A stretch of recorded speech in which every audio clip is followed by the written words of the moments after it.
Thanks very much, everybody. So yes, my name is Jonathan Holtby. I'm here from the hub of all things. And no one will be shocked in this room, given what we've been talking about in the last couple of sessions, but we broke the internet, not in the good way. Essentially, over the last couple of years, we've realized a couple of things. One, the advertising online is terrible, and CEOs keep selling our democracies off to the Russians, which I joke about, but only a little bit.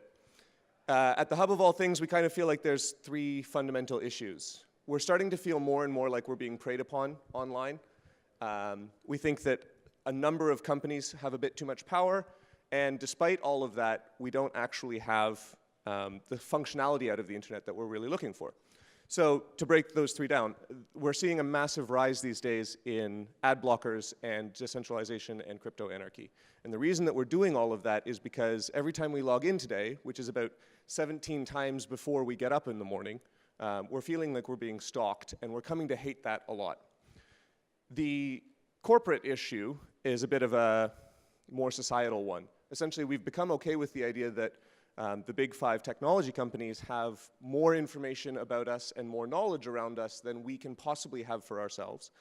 And then despite all of that, we have what I call the Netflix problem, which is essentially that I can watch and watch and watch on a single viewing platform videos and movies, but if the only data that Netflix ever has about me is the viewing history of the things that I've watched on their platform, they're never going to understand my taste in movies. It's just not a thing that they can possibly do. They need more information than that if we're going to be getting out of them a better recommendation algorithm.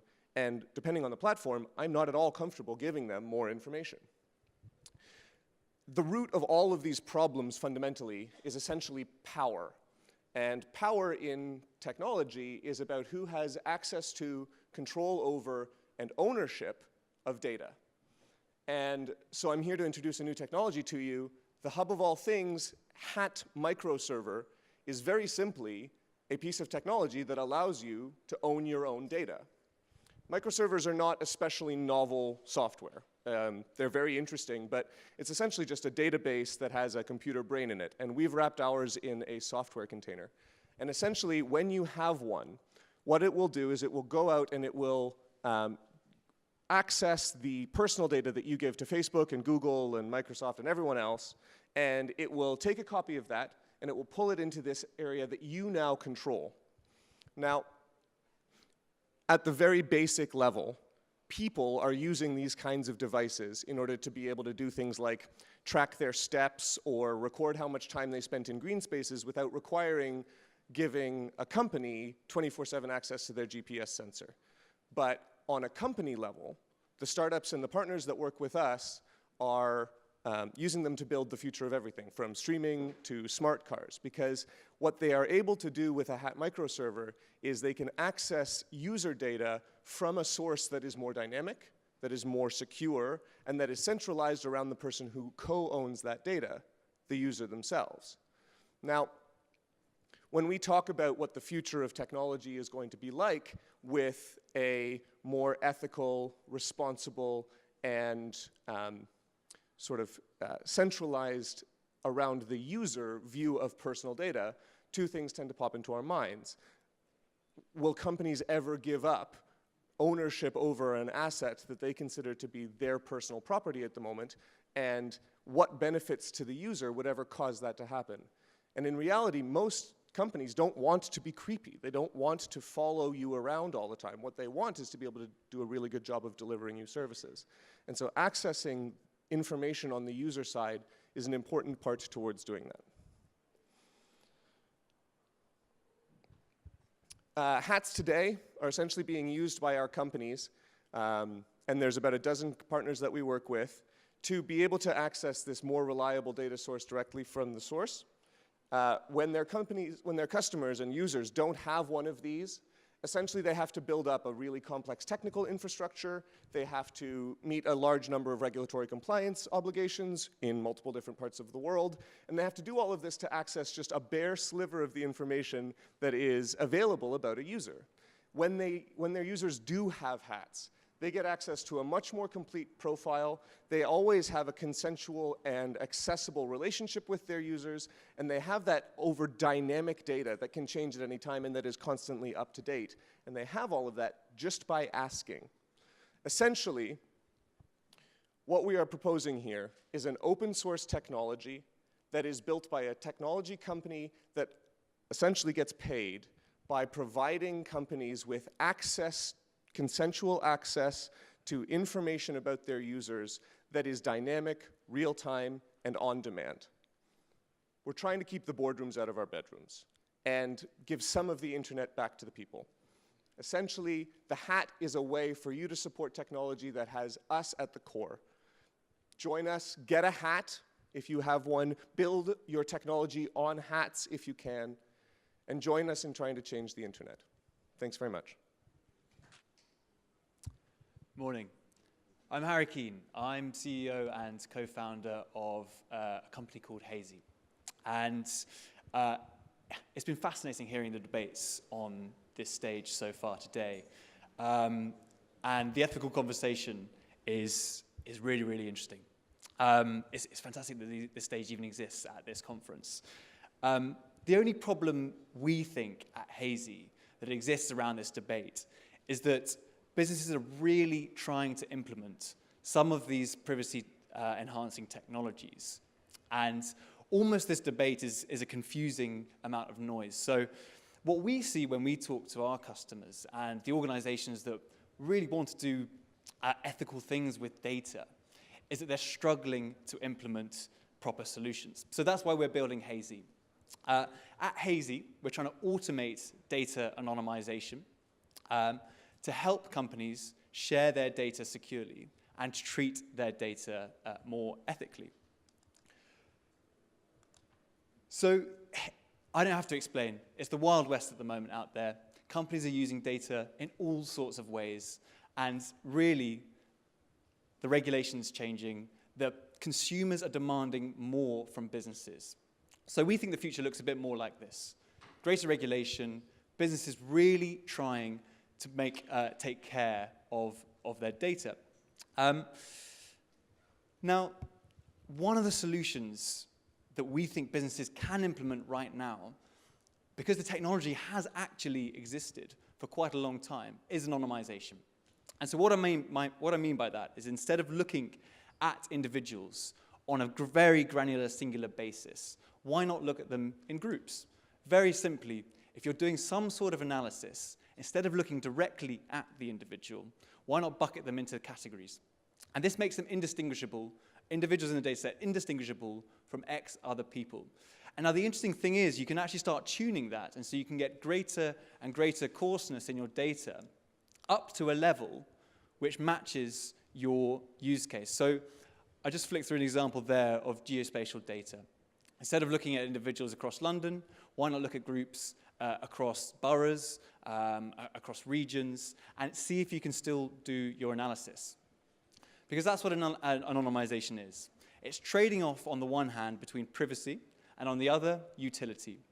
And if you can still do your job, do your analysis, and get the insight you need for whatever use case, whether that's a business operation, whether that's investigating health records to improve the deliverance of care in the NHS, you can always lower the granularity and still get that utility. So really that's what anonymization does. We trade off between privacy and utility to sit within that gray area. So that's what we're doing at Hazy. We're trying to make it as easy as possible for businesses to do just that. So the way we do it at the moment is we have admin users or data controllers who own the data. They upload information to our platform.